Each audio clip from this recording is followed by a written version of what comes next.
Il traffico su strade e autostrade da ieri nettamente in aumento rispetto alle scorse settimane è la fotografia della fase 2 che parallelamente alla riapertura di diverse attività ha visto un incremento degli spostamenti in tutta la regione. Gli spostamenti lunedì 4 maggio, cioè ieri, sono stati di 4.800.000 spostamenti. Siamo in linea con gli spostamenti del 9 marzo, quindi pre-lockdown e pre-misure di restrizione. Rispetto alla punta più bassa, al lockdown, quello più importante che abbiamo avuto, abbiamo ieri registrato un più 61% di traffico. Chi non può muoversi con mezzi propri da ieri per raggiungere il posto di lavoro utilizza autobus e treni che restano il punto più delicato di questa prima riapertura.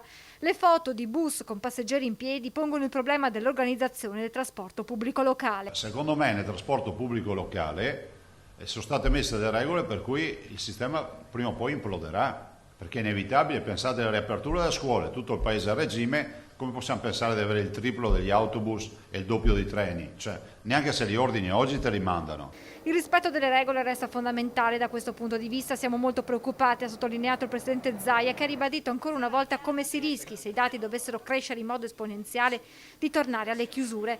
Questo sarebbe un dramma per quelle attività che hanno ripreso e certamente più significativo per chi è ancora fermo, come bar, ristoranti, negozi, parrucchiere, categoria questa che oggi ha manifestato proprio davanti alla sede della Protezione Civile a Marghera. Stiamo lavorando e ragionando col governo affinché le date che si sono ipotizzate ad oggi, che sembra la data limite sembra essere oggi il 18 maggio, siano anticipate. Questo è un ragionamento che stiamo facendo. Siamo anche convinti di un fatto che potrebbe essere l'occasione, e ho visto che il ministro Boccia ha fatto un'apertura anche rispetto a questo, di dare le competenze in maniera differenziata, no? In maniera tale che le regioni se la vedano i propri territori. Io spero si possa portare a casa l'obiettivo di avere le regioni delegate a decidere nei propri territori. Non è che voglio parlare ancora di autonomia, però anche questa è una forma di autonomia che potrebbe essere utile, visto e considerato che abbiamo capito che le diverse regioni hanno avuto risultati e servizi erogati per la tutela della salute diversi da regione a regione. Intanto oggi 150 docenti, sostenitori della riapertura in sicurezza, hanno sottoscritto una lettera rivolta alle autorità nazionali e regionali per eseguire tamponi di massa perché la ripresa dopo il lockdown non sia effimera. Fare 5 milioni di tamponi, vogliamo dire che ci mettiamo quanto? Prendiamo il Veneto, quanto ci mettiamo? 100.000 al giorno? Ci mettiamo 50 giorni a farli tutti. Dopo 50 giorni può esserci uno scenario epidemiologico diverso da quello che abbiamo registrato.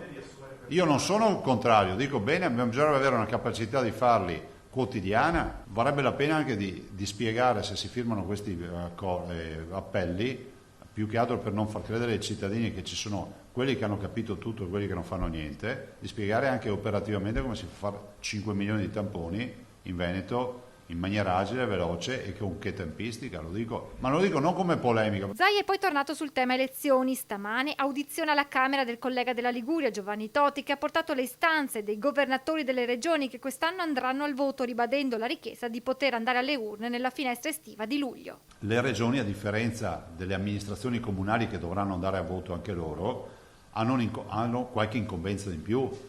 Il tema dei bilanci, il tema della sanità, la salute è tutta gestita dalle regioni, per cui noi non possiamo trovarci in un clima elettorale con le terapie intensive, penso che sia irragionevole, per cui penso che buon senso, ma dal governo arrivano segnali incoraggianti in questi termini, sia quello di andare a votare a luglio, a mio avviso il prima possibile. Si parla di questa data del 12 luglio, nulla vieta che in fase di conversione il governo decida di far presentare al relatore o presenti direttamente al governo un subemendamento, definiamolo così, per modificare il testo originario.